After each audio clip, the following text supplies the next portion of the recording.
Hello YouTube, and Happy New Year. It's 2015. I have no idea where last year went, but it's the start of a new series for me. I got thinking towards the end of last year that I collect all these games, and although I play them, I don't really finish them. I don't really get through them.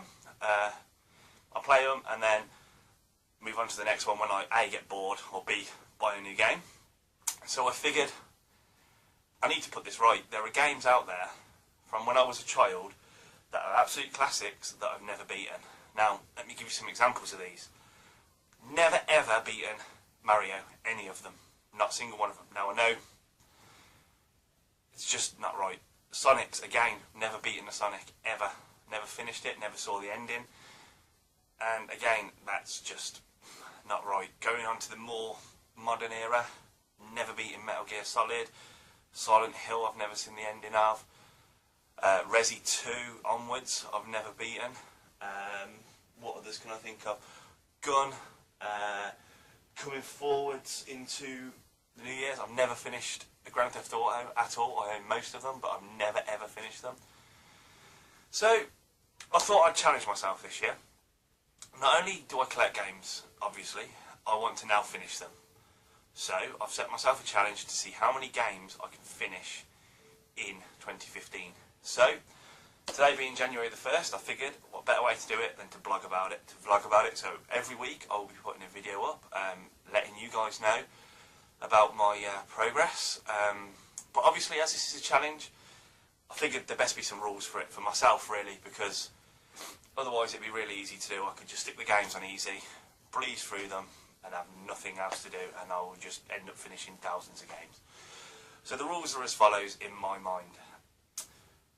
Game difficulty must be set to normal and default, so no putting on easy, no boosting up your lives like you can on the original Golden Axe. It's how the developer intended it to be played, is how it's going to be played.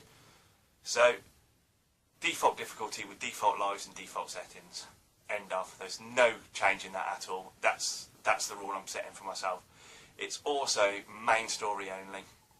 Now, the reason I put this rule in was because the likes of Skyrim, although I finished Skyrim's main story, there's games like Oblivion that I haven't, and other RPGs where you can go off on a tangent and you can end up spending weeks and weeks and weeks on them. So it's main story only, just solely so I don't get stuck for months and months on just a single game trying to get stuff. And again, it goes on to the more modern generation, like how do you determine what's finished for the likes of the Xbox 360, where you've got gamer score.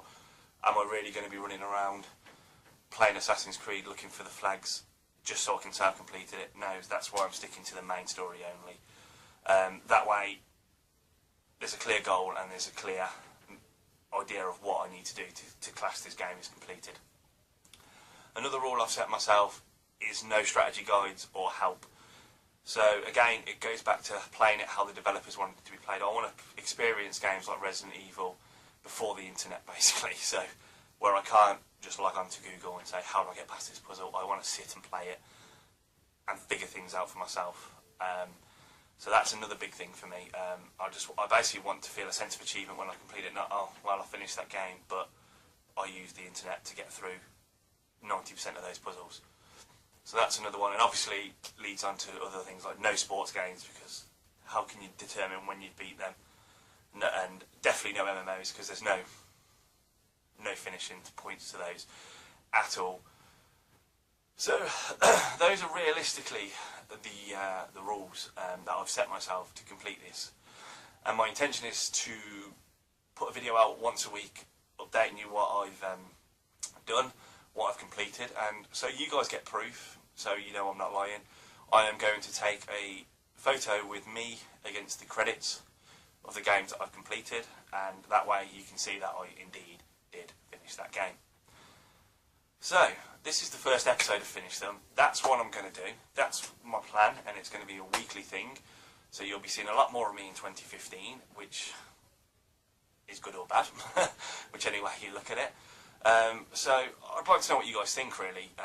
Let me know in the comments below, or on Twitter, how many games you think I can realistically do in a year. Now, I reckon I can average one a week. So I'm going to set myself a target then, here and now, of 52 games in this year.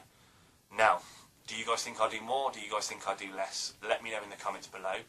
And I'll speak to you next time. So until then, see you next week, guys. Take care.